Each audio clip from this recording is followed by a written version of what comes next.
Hello, everyone, and welcome back to PerfWeb 105, Day 2. Of course, I'm your host, Joe Basha, and I want to welcome everyone here. Again, our new studio, so I'm still very excited, about everything and how it's turning out. It's turned out really lovely. I really like it. I wish people would come here and visit us. I'd like you to see it, tour it. We certainly have that opportunity for anybody that may be in the Houston area or is already in the Houston area, but coming to the Houston area, whichever the case may be, and let us know. And we'll definitely bring you over here and take a look and see what you think. I'm very proud of it. And the guys, David and Magic, really did an incredible job. I have to say, in particular, David, especially with the lighting, he solved a lot of problems that we always had in the old studio with the way he constructed this lighting configuration and the type of lights that he used. So it's been really great. You might notice too that I have a bit of a sore throat. I had the flu, so I'm getting over it. I'm much better, and I'm past it enough that I will go to work and have to do a case after this program today. So, but I do meet the criteria for being able to go back to work. So that shouldn't be a problem for me today. Let me get through our housekeeping notes, which we almost always do. And that's going to be how to contact us, contact@perfusioneducation.com. And then if you look at the crawl bar down there, you'll see that the way to reach us or subscribe to our YouTube channel. And please do that if you can. It really helps us. Subscribe, click the like, the thumbs up, whatever it is. Ask for get notifications. So when we add programs, if we add something just out of the blue random, you may want to participate in. And then, of course, our Facebook and Twitter and X, whatever it's called now, LinkedIn, all of those things. I would certainly, if you watch on those platforms, please, do the same thing there. Share us or whatever it is they do on these various platforms. I have to be completely transparent. I'm not real good with social media. I have not really adopted it. I've tried it, but I really don't do it. So I don't really know all this stuff, but you all do. You're younger. This is your future. Unless there's some other old dogs out there like me, but for the younger folks, do all that stuff with the social media because they tell me it really helps us. Now, our critical care app, you can go to the Apple iTunes Store or the Apple App Store or to the Google Play Store. It works on both iOS and Android, and it's a really neat app. It has a lot of different stuff in it. It's become quite popular, and it has a perfusion section with perfusion quick calcs. It has an ECMO section. It has hemodynamics. It has conversions, IV drug and rate dose calculator, which is also a standalone app. It's only $2.99, and the other one's 99 cents. So you can't go wrong. Okay, I mean the worst you're going to do is lose $2.99, which I doubt you will. But if you get it for $2.99 and you hate it and you think it's just lousy, I'll give you your $2.99 back. So you get a money back guarantee. Okay, no problem with that at all. Let's see next, and we're going to be using that app today. Okay, so I am going to use that app in this lecture today, as a matter of fact, because of what it's about, right? It's one of the things that it gives you the opportunity to do.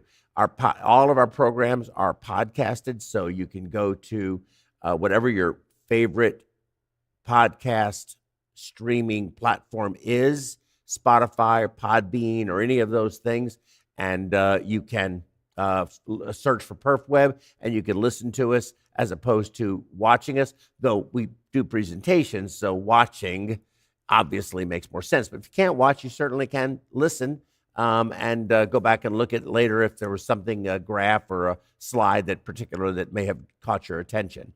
So I think that's it, right? Let's move on. Okay, so we're going to jump right into my lecture.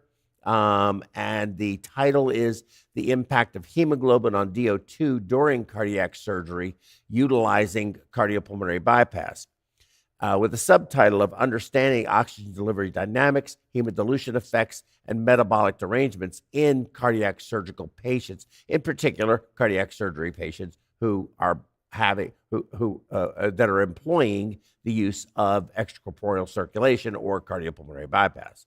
So it seems like a pretty straightforward, easy topic, which could be summed up in about 2 slides.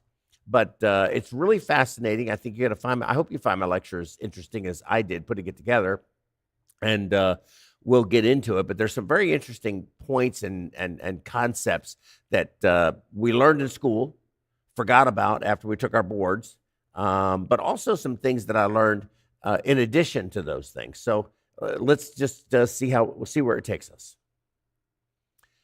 So the contents or the outline is going to be oxygen delivery fundamentals. It's going to be CPB-induced physiologic changes, oxyhemoglobin dissociation curve, a favorite of everyone, clinical management and strategies, meaning goal-directed perfusion, monitoring techniques, and an evidence-based approach to optimize outcomes. Before I get started, and I'm probably going to say this 3 or 4 times throughout the course of this lecture.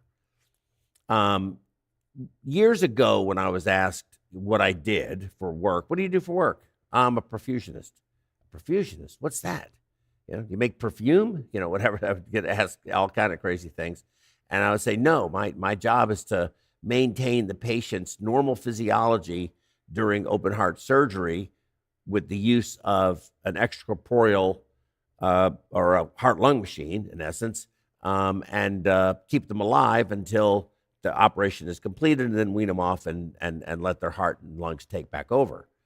And the part of that whole thing, that big long diatribe of what I did, I think is fundamentally wrong, because I don't think it's possible. I think it is fundamentally impossible to do extracorporeal circulation with a heart-lung machine, cardiopulmonary bypass circuit, whatever you want to call it, and provide anything normal, because there's nothing normal about it. The whole process is abnormal.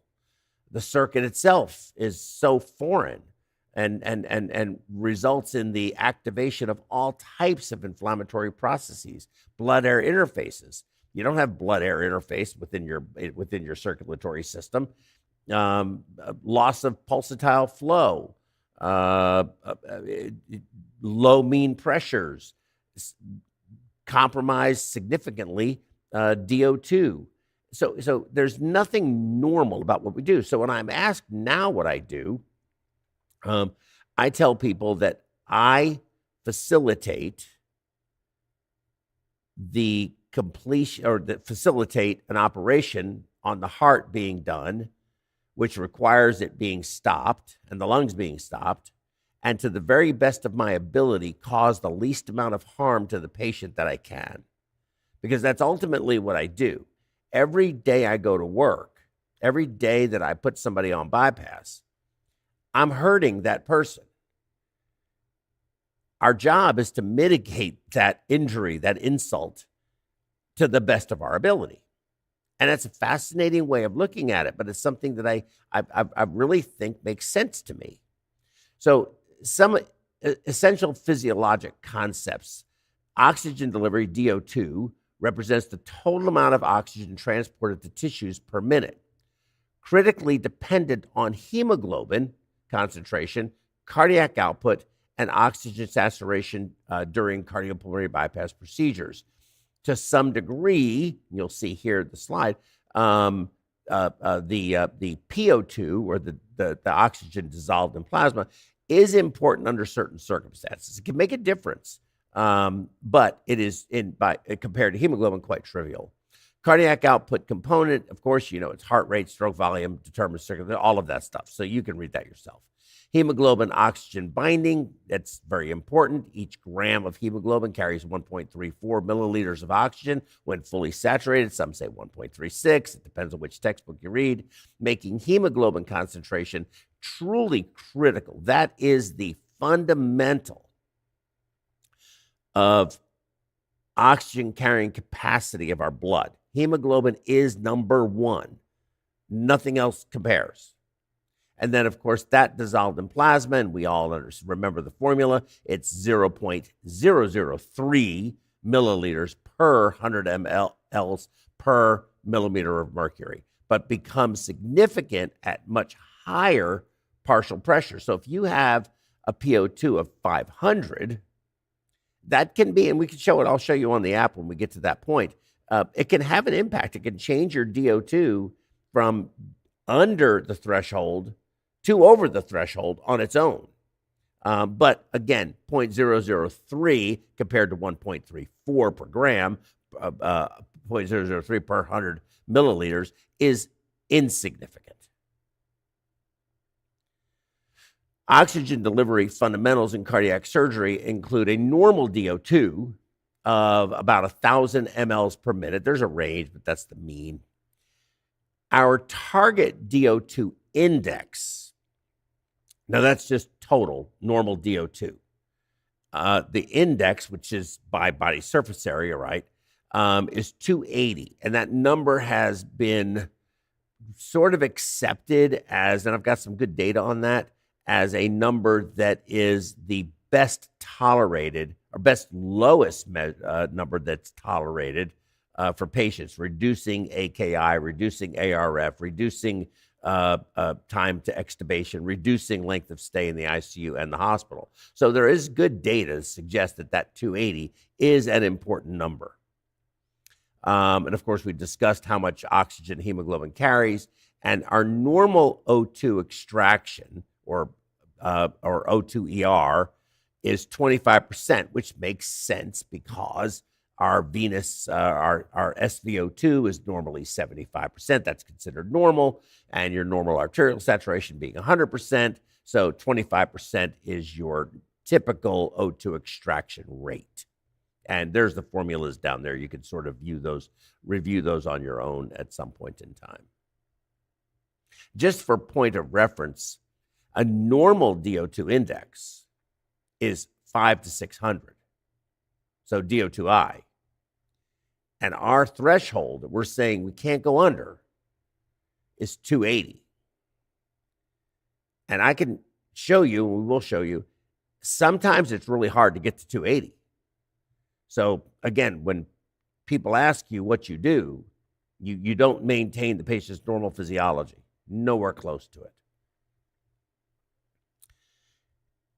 Normal versus altered oxygen transport. Now, this is going to be somewhat controversial, and we can go over this a little bit and maybe digress into it slightly, but I don't want to spend too much time with it. But in normal physiology, we have pulsatile flow, which helps to maintain endothelial function and microcirculation.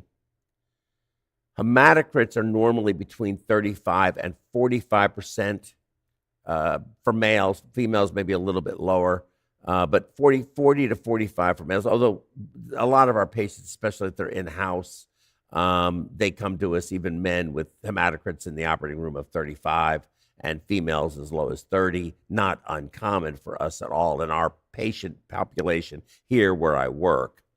But a 35 to 45 hematocrit does provide an optimal oxygen carrying capacity.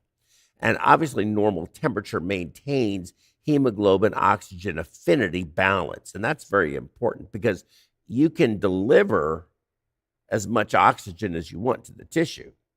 But if it's not releasing it to the tissue or the tissue is not accepting it, well, then you're just running it around in circles. And there's obviously conditions where that can be the case. So you don't have mitochondrial respiration. You don't have oxygen utilization at the cellular level, and that's very important.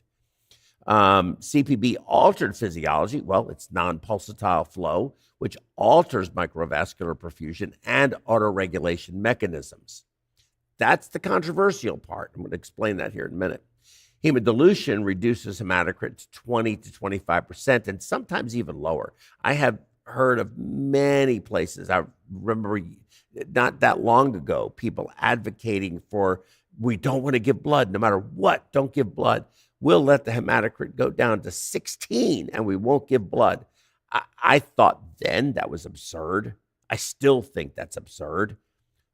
But as much as I think it's absurd, they were saying they did it with good outcomes. Were they really good outcomes? Were they really patients who just for whatever reason were very young, otherwise healthy, and sort of that patient who no matter what you do to them, they're going to live because they have youth on their side and otherwise healthy, and their problem is really singularly isolated to maybe familial early cardiovascular atherosclerotic heart disease. I don't know the answer to that, but it's something to consider. Hemodilution reduces the hematocrit down, and hypothermia also shifts the oxyhemoglobin dissociation curve, affecting oxygen release. And here's the oxyhemoglobin dissociation curve. We're all very familiar with it. The red middle is normal. The shift to the left, which is the dark red color, is caused by alkalosis, decreased CO2, increased O2, decreased temperature. And that basically, in what you're saying, if it's on the left, is you're increasing the affinity of the oxygen to the hemoglobin. And so it is more tightly bound and harder to release at the tissue level. Whereas a shift to the right, which is going to make a lot of sense, is decreasing the affinity, so it releases it more readily. It's kind of the Bohr effect, right? And then the Haldane effect would be picking the CO2 up and bringing it back to the lungs to be expelled and go through the circuit. But that's caused by a shift to the right, which is increased CO2, decreased O2, increased temperature, and acidosis, which makes sense, right? You're having a perfusion issue. Your organ beds, tissue beds are needing oxygen. You may even be in a low oxygen state. Well, it's going to pick the oxygen up in the lungs, but it's going to release it much easier. And that's the Bohr effect. And then the Haldane effect is when that happens, it also increases the affinity of CO2 to hemoglobin. So decreased affinity of oxygen and an increased affinity for CO2 is how our bodies auto-regulate states of hypoxia. Hemodilution during bypass is something that cannot be understated. The standard bypass circuit requires 12 to 1,500 milliliters of crystalloid prime. Now, you may have a super sophisticated mini circuit. We can argue wrapping. We can argue anything you want to, and I realize that when I say that, people are going to go, that's not how much I dilution's only 500 cc's. And it could be. And I applaud you for that. I don't think I've ever gotten mine down that low. Mine's probably, ours here is probably somewhere between, I would say 1,000 to 1,200 is about where we're at. And I don't wrap. I don't believe in wrap, but that's a whole nother story. Those that do reduce that hemodilution impact. But anyway, that is going to immediately reduce your hematocrit by 15 to 20% of what its baseline was when you went on bypass. Not that it drops it to 15 or 20%. Hematocrit that low. It's a 15 to 20% reduction from where it was. Then you have fluid administration. We all know anesthesia's mantra. If the blood pressure is low, give volume. If the blood pressure is normal, give more volume. And if the blood pressure is high, give even more volume. So there's never a time or an occasion where volume is not the answer, the solution, if you will, to every problem. And that's sort of the way anesthesia works. They just run volume in like it's willy-nilly. It means nothing to them, but it means a lot to us. Medications, blood products increase intravascular volume, compounding hemodilution effects. So you give volume expander like albumin, and the patient has enough volume in their third space, you're going to pull that back into the vascular space, and that's going to have an effect. Another thing that I don't see a lot written about is if you've ever watched them with the bulb syringe, the turkey basters, and they're squirting just every time they tie their sutures down, there's 200 or 300 cc's every time they do that. And if they're not diligent with which suckers to use, a lot of that volume comes right back to the pump. If it doesn't, sometimes it just goes in the left chest, and then they think that and sometimes it is good blood in there, but it's highly diluted on top of it. So, I don't think we do a very good job at really being very diligent in terms of which suckers to use, the cell saver sucker, the pump sucker, and how we manage our blood loss, volume loss, and irrigation administration or addition in the surgical field. I think that's an area that I'd like to see more improvement on. But mostly, it's more flush is better for them, and suck it all over there to the pump, and they'll deal with it. And that's frequently what happens. Cardioplegia dilution, especially now that we're using DO₂, we give 1,200 or 1,000 cc's right off just one dose. Sometimes if it's really going to be a very long case, they'll give 1.5 dose. So we'll give 1,500 cc's of just crystalloid, and that's going to have a dilutional effect. And then you have hemolysis and loss, mechanical trauma from pumps, suctions, blood or interface will frequently cause some level of hemolysis, and then surgical bleeding reduces the total hemoglobin mass when you add all of this up. And a lot of times they'll suck that either to the cell saver, sometimes back to the pump, but sometimes it's in laps. And, they're blood soaked. And, I've been places, and I've seen it even where I am now, where I've seen them take the laps and they squeeze them into a basin, and then they suck it to the pump. And I kind of ponder, is that really a good idea? I don't know that it is, and I don't know that it isn't. I'm not 100% sure. I don't have any evidence or proof, but there's an intuition that I have that that's not a good idea, but we do it anyway. Now, I've seen some places, which actually I'm quite proud of.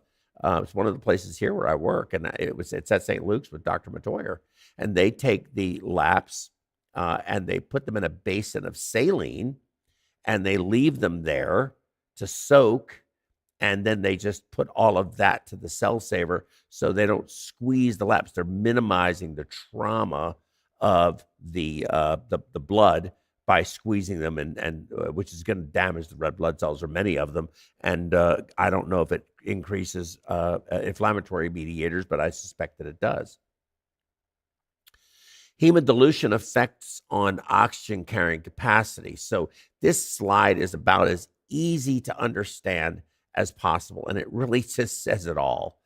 If you look at the O2 content and the red line, as your hematocrit drops, your oxygen content drops linearly. So there's no algorithm here. There's no logarithmic anything. It is a very linear equation. Oxygen, hemoglobin, as it goes from 40 to 35 to 30, you see the oxygen content fall in a very linear fashion. Very easy formula. It's a very simple formula. And here to the right is your oxygen content formula. We're not going to go over it. You have it. You can look at it. It's very easy. Yeah, we all probably know it. Critical thresholds, obviously a hematocrit of less than 20 significantly compromises oxygen delivery.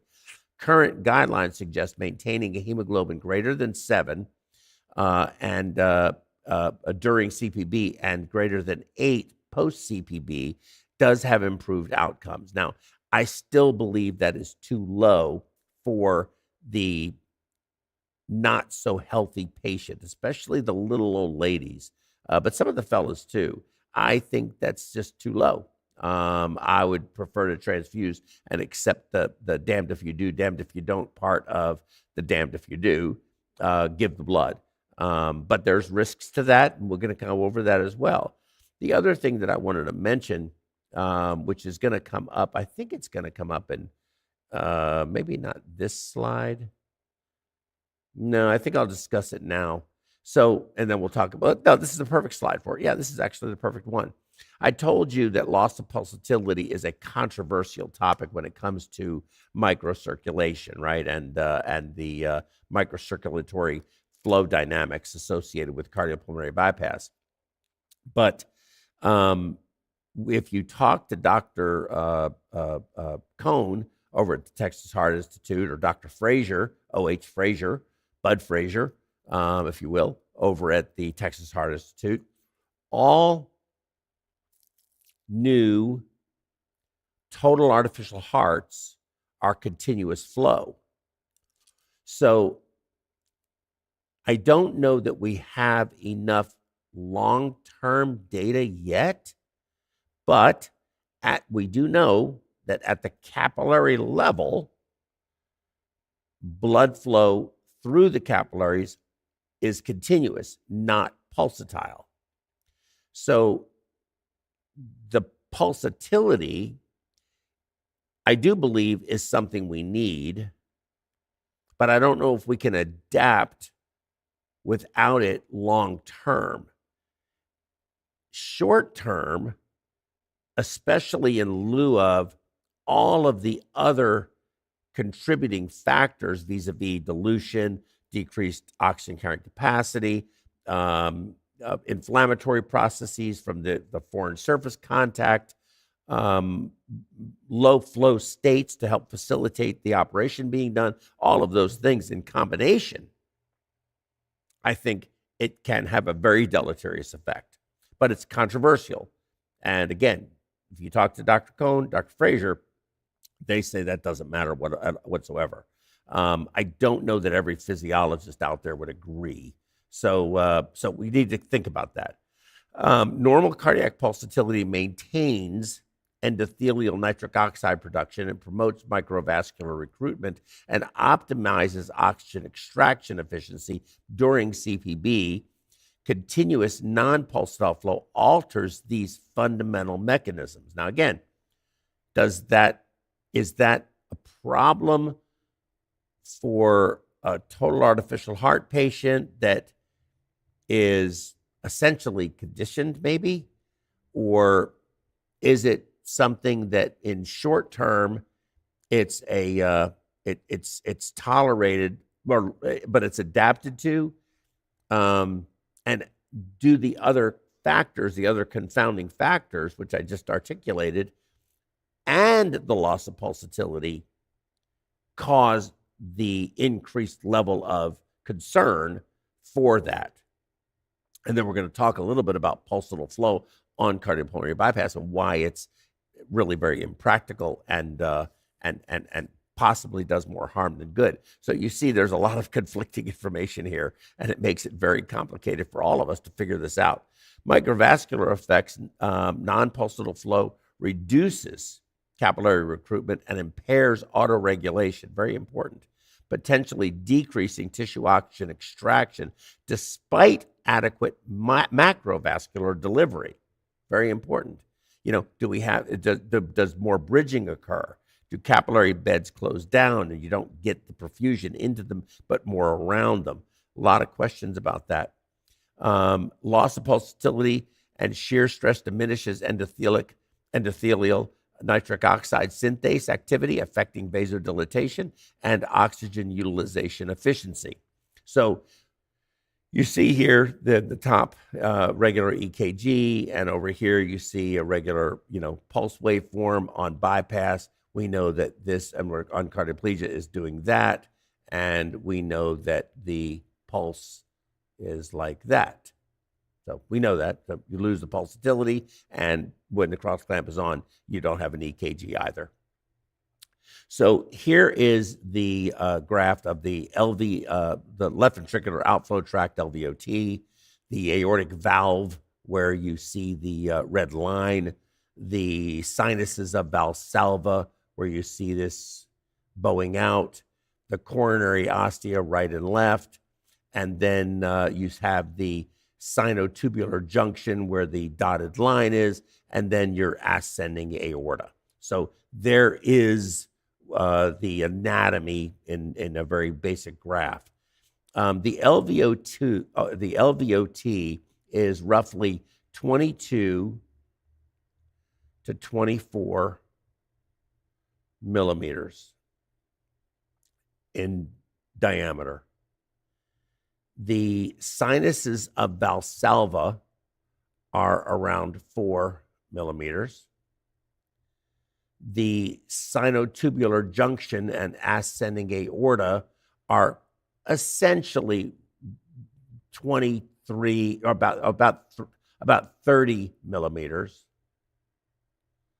30 millimeters, with this maybe being slightly larger and then tapering down, but it's not significant. And so that's what those numbers, that size ratio is. And if you remember, the ventricle, left ventricle, when it contracts, but it also acts like a piston with the apex pushing up. And you're only changing to go through the LVOT from the LV. And remember, it's muscular, distensible, it's pliable. But 22 to 24 going into 4, going into 30, or going into I'm sorry, that's not 4. That's 40 millimeters, 4 centimeters. Please forgive me. So I corrected that. But you can see that these are all relatively the same. Okay, so I'm going to go ahead and delete this. This, as I said earlier, is about 30 millimeters. Okay. The tip of a 21 French, which is very frequently what we use. I use it on people up to 100 kilograms, maybe even more, depending. But you can use an 8 if you want, 22 or a 24 French. But this, in terms of millimeter size, if it's a 21, is 7 millimeters. Then it widens up to a 3/8 inch line, which is about 9.5 millimeters. And this 3/8 inch tubing is PVC, and it is somewhat pliable to compress, but it doesn't distend very well. It's pretty stiff. So what you're trying to do when you use pulsatile flow, I know you're asking yourself, where's he going with this, right? We are taking about 10 feet, maybe a little less, say 8, but 10 feet of relatively rigid, non-distensible, if you will, compressible, but not distensible, polyvinyl chloride tubing, pumping from a pump that far away through the oxygenator and heat exchanger, up the line, and out a 7 millimeter hole into a 30 millimeter aorta. So that size mismatch is why pulsatile flow on cardiopulmonary bypass fundamentally cannot work. It isn't, in my view, and I've measured the pressures, to generate any kind of pulse. Your line pressures are enormous for a very, very low, little, almost sine wave, 10, 15 millimeter of mercury pulse that isn't actually really a pulse. It's just a pressure goes up and down, but in a sine wave configuration. It's more like this, not like that. Very, very different. But that's the reason that I believe pulsatile flow on cardiopulmonary bypass should never be used under any circumstances. That is my fundamental belief. Not that I have strong feelings. Mean arterial pressure during cardiopulmonary bypass is another thing that we find that is very abnormal. Okay, mean arterial pressure during CPB is typically maintained between 50 and 70, significantly lower than physiologic norms of 80 to 100. This reduction, combined with loss of pulsatility, affects organ perfusion pressure and autoregulation. Very important.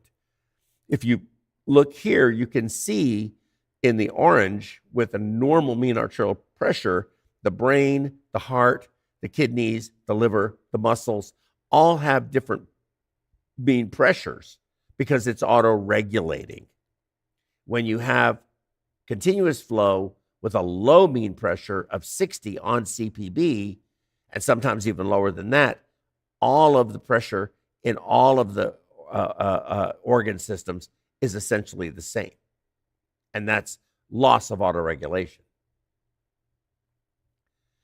However, I said earlier, what's my job? My job is to facilitate the completion of an operation that the patient needs to survive while doing the least amount of harm I possibly can. That's my job. And sometimes that means we really have to do some strange things, like reducing our flow way down during certain situations where they can't see, there's too much bleeding, and they have to get these stitches in accurately, or the operation itself is going to fail. So not unusual to see a 50 to 75% reduction in calculated flow, albeit for shorter periods of time. But, it happens. You start to develop a deficit, but you can never get your flow back up high enough to overcome that deficit. And then when you do it again, the deficit gets even worse. And now it's much harder to correct that deficit with just flow. So you have to do various different strategies, which is going to, of course, include cooling the patient. That has a very beneficial effect, but it also has some negative effects. But cooling definitely can help. Physiologic monitoring is very important. I used to be a big critic of NIRS. I have since recognized that I was incorrect about that. And NIRS is actually a good tool. You can use it both on for the brain. You can also use it for the limbs. You can put it anywhere, really, and it will give you pretty reasonable numbers that you can, whether they're accurate numbers or not the issue. It'll give you a baseline, and you can look at trends, and I think that those can be very important as well. Continuous DO₂ calculation and trending during flow changes would be very beneficial. But of course, that requires you have continuous hemoglobin measurement, continuous oxygen. You'd have to have blood gases, oxygen saturation, hemoglobin, all of that in order for it to do the calculation to give you the DO₂. Mixed venous saturations are very important to determine whether or not you are just not delivering enough oxygen to the tissue and you're starting to see SpO2s drop below 65. I've seen them as low as 50, 55. And these patients will quickly become acidotic. And then it's very hard to then correct that. You can do it, but it takes time. So being cold would certainly help. Then of course, we don't most people don't measure routinely lactate levels. I like to, but base excess or base deficit is fine for metabolic evaluation. But I like to measure the lactate levels. And then other critical considerations to take keep in mind: minimum flow thresholds to maintain organ perfusion, duration limits for reduced flow states, and patient-specific risk factors for either tolerance or intolerance. Okay, both of those are very important. So this particular slide here, which you see, it's right here, blowing it up so I can see it, and I think you can see it, is something that comes out of the STS database and their outcomes, and it's regarding the magical 280 DO₂ that we discussed. Adult cardiac surgery patients, primary outcomes, composite morbidity, mortality, oxygen delivery area, over curve but under threshold. And then on the axis here is your bypass time. But you don't want to be under 280, because if you're under 280, the results are in 834 patients, undergoing STS index operations, 43% of them being isolated CABG, DO₂ of less than 280, area over the curve but under the threshold, independently was associated with STS morbidity, mortality, non-isolated CABG, and 0.2 and 0.7, 0.07, 0.02, and 0.07 overall. DO₂ less than 280 independently was associated with prolonged ventilation and acute kidney injury in less than 72 hours. Component associations with flow thresholds, hemoglobin thresholds. That is the number one of all. So I'm a very big advocate. I know people like to rap. I don't rap, but I am a big advocate of ultrafiltration, and I like to use it. I also like to correct my COP to a value that is normal. We don't normally measure COP anymore, but albumin is a perfect surrogate for that. So I like the albumin to be corrected so that it is at least above 3.5, 3.5 to 4.5. And I'm quite happy because I know that my plasma refill rate will be quite good and I shouldn't have any excess volume in the interstitium, and I can ultrafiltrate that off from the circulation and get a much higher hematocrit than otherwise would be. Implications, oxygen delivery associated with adverse outcomes and conduct of intraoperative perfusion may be important, especially regarding flow. And of course, like everything, they say further study will clarify relationship with individual performance measures. Every patient's going to be different.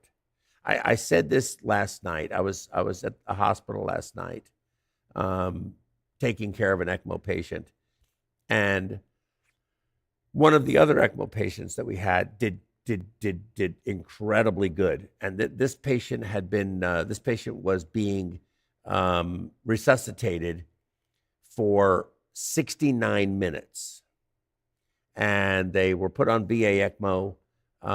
They were on for 5-6 days, weaned off successfully, and are going to go home. They did great. And that was just 69 minutes of CPR. That's pretty significant. That's a lot, right? And we have this other patient who's on, and I don't think they're going to make it, So, and I looked at the two patients and sort of the situation, or what got the two patients there. And I said this to the person I was talking to. I said, it's really difficult for me to sometimes understand that you can take a person and the least little thing will kill them. And then you can take this other person, and despite your best efforts, they don't die. You can do everything wrong. You can have the worst perfusion ever in the world. You could have everything that could go wrong, and they do fine. But another person, one little thing, and they're gone forever. It's a dichotomy, and it's sometimes really makes me wonder, what the heck? What do we not know? I thought it was interesting. Oxyhemoglobin dissociation curve, fundamentals. The oxyhemoglobin dissociation curve describes the relationship between partial pressure of oxygen and hemoglobin. We talked about it earlier. During cardiac surgery, multiple factors shift this curve, dramatically affecting oxygen binding and release at the tissue level. Temperature effects, hypothermia shifts it to the left, increasing affinity, okay? Decreasing the ease in which it releases it to the tissue, but reduces tissue oxygen release. pH and PCO2, alkalosis, common during CPB. I don't really agree with that. Maybe respiratory alkalosis, and you just don't pay attention or you don't care. I don't really know, but that shifts it to the left as well. I disagree with the statement, but regardless. And acidosis shifts it to the right via the Bohr effect mechanism. We talked about that already. And then, of course, 2,3 DPG levels, very important. And this is something that with stored blood, you have a significant impairment, a reduction or depletion of 2,3 DPG levels. So it shifts the oxyhemoglobin dissociation curve way to the left. And that's a huge problem because you can transfuse somebody into an oxygen sink, at least short term. So, it's very important. Fresher blood, infinitely better. After it's been stored for 3 or 4 days, its 2,3 DPG levels are done. They're out. But sure, if it's fresh blood, you're way better off. But if you're ever in heart surgery and you need blood, they're always going to send you the stuff that's 44 days, 1 day before it expires. And sometimes if you've got that really fragile patient and you look at that, or you call them and say, don't send me blood that's 44 to 30 days old. Send me something that's as fresh, the freshest blood you have. There's sometimes you just have to do that for that particular patient. But if you really, if things are chaotic, you just sometimes don't have the time to think about that. Temperature induced, of course, your temperature, as I said, it's going to affect your P50. For those of us who went to school a long time ago and have forgotten P50, it is basically what your PO2 will be at a saturation of 50. And you can see here how temperature changes that. Normal is between 26 and 27 in that range. Each 1 degree decrease shifts the P50 by about 0.5 millimeters of mercury leftward. Okay, and so P50 and your oxyhemoglobin dissociation curve have a very close relationship with each other. pH and metabolic effects. Obviously, alkalosis affects your metabolism. Acidosis affects it. Management strategies, you have alpha stat versus pH stat. If you remember, alpha stat is you temperature correct your gases, and so at 37 degrees, and this is to some degree recognized to preserve intracellular enzyme function during hypothermia, while pH stat, which is driving for a pH of 7.4 with a PCO2 of 40, at the actual temperature you are, not at 37 degrees, is to maintain the CO2 level high enough to keep the cerebral circulation open, because drops in PCO2, which really has more to do with ionic change, it really has more to do with pH, but PCO2 is the surrogate for this, is very influential in cerebral blood flow. So in pediatrics, you will find that they use pH stat. In adults, we use alpha stat. Almost exclusively, but pH stat does require usually something like a 95.5 or 97.3 mixture of oxygen and CO2 administration to keep that up at that hypothermic temperature. If you're doing a deep hypothermia circulatory arrest case, maybe we should use pH stat on the adults, but historically I have not, but we also do. It's hard to say because we perfuse the brain with very, very cold blood. It's a question that I don't have an answer to, and I need to think about that. We've already beaten 2,3 DPG up. I don't need to go over that again. There's no reason to. This is a great slide. It's so obvious, but it's worth looking at. You have your parameters, hemoglobin, cardiac output, SaO2, CaO2, DO2, and DO2 index. Pre-bypass, these are your values. These are relatively normal. Over here, during bypass, you can see that your DO2I, what we just talked about, is well under 280. This is not going to be acceptable. And if you leave it like this, you are certainly statistically going to cause more kidney injury, and maybe other things too. So you have to take this seriously into consideration. So you're going to have to either transfuse this patient, and their hemoglobin is already 8.5, and nobody's going to want to do that, or you're going to have to increase your cardiac output but if they can't see, the heart's blowing up, you're not draining enough, whatever the case is, you may not be able to. If you can't, the only option you have in this circumstance is to start cooling the patient. You can't do this case at normothermia. Post bypass, you see here, finally got back over the 280 value. Oxygen consumption and extraction dynamics is very important. VO2 is obviously oxygen consumption. And the solid line here is a normal person. And basically what you have is oxygen delivery on this axis, oxygen consumption here. And you can see this area here between A and B is your delivery dependent zone. This at B is your critical. And then after that, any increase in delivery doesn't increase consumption. However, in disease states, probably the most obvious one, sepsis, but this can also be this could be an ECMO patient, and it could be a heart patient, even on bypass, that has a severe inflammatory response syndrome.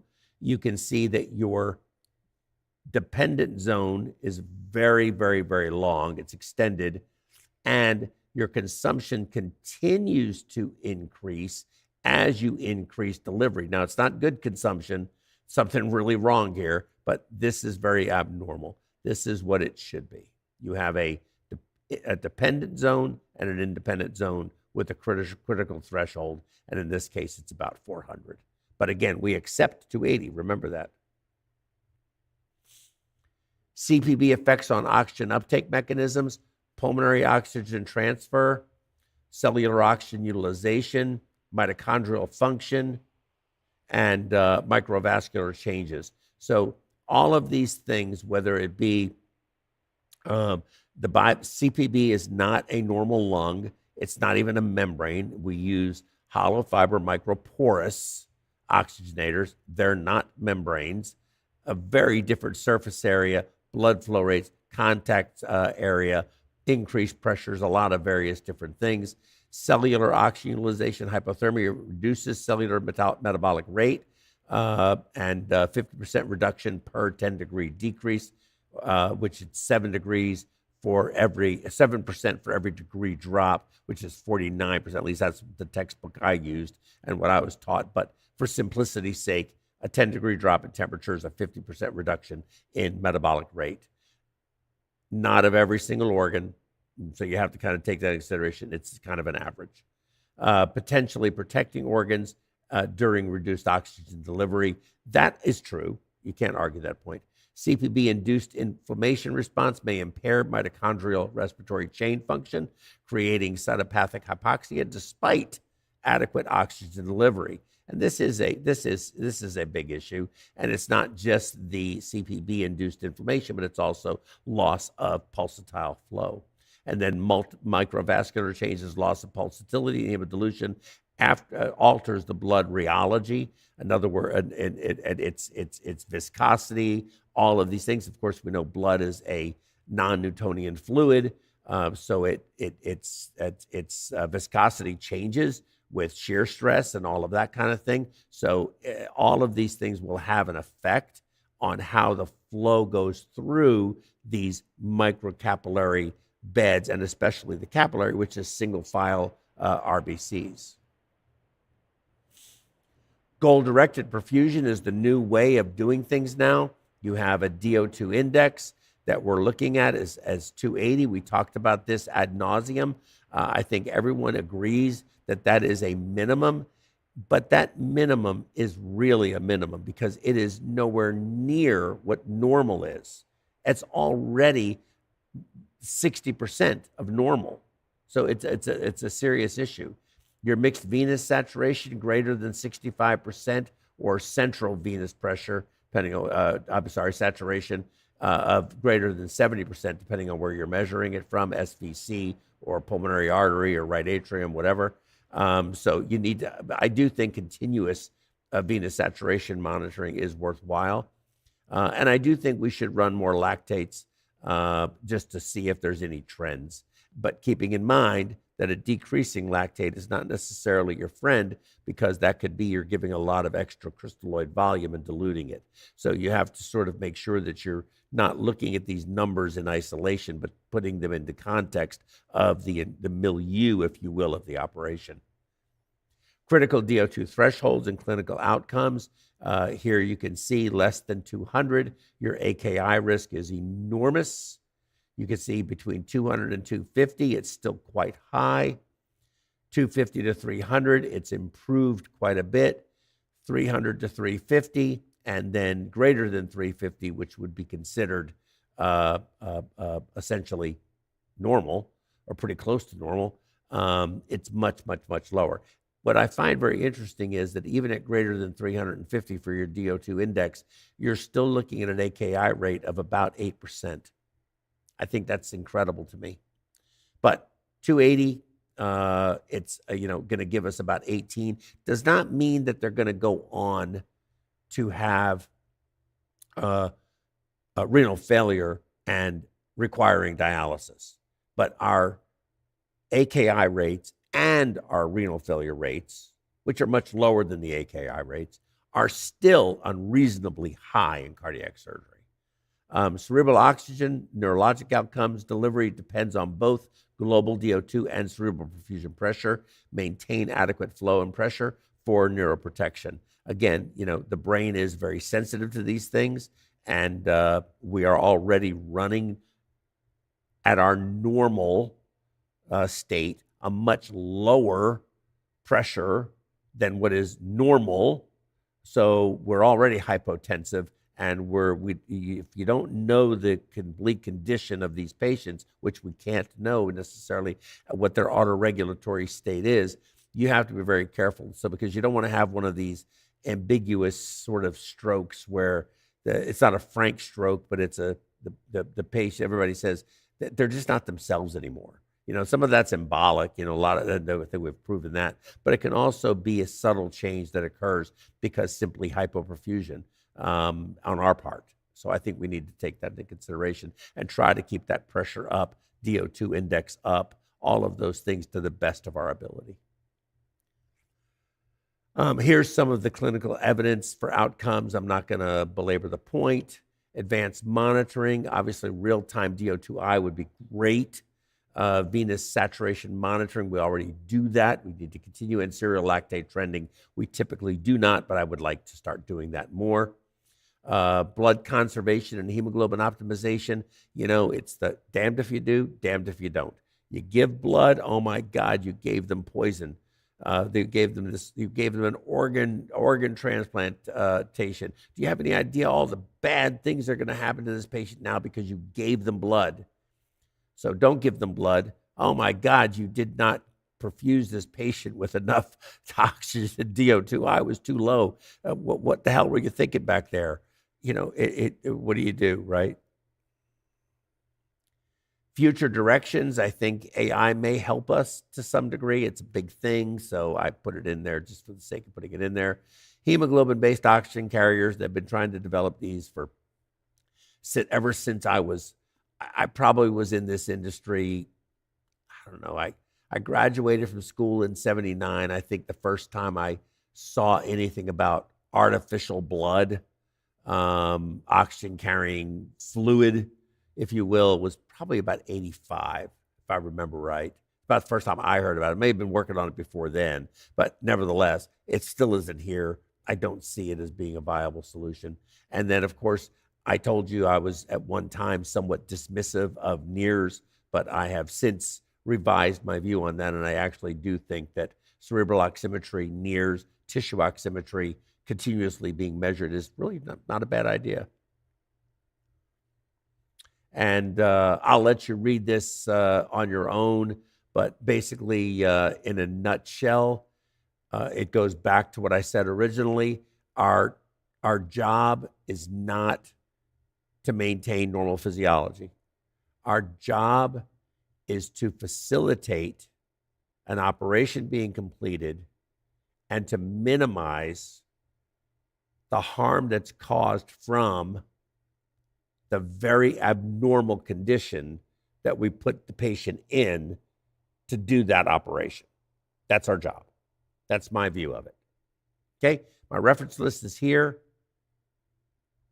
And I want to thank you all very much. It was a pleasure. I think our next PerfWeb is when?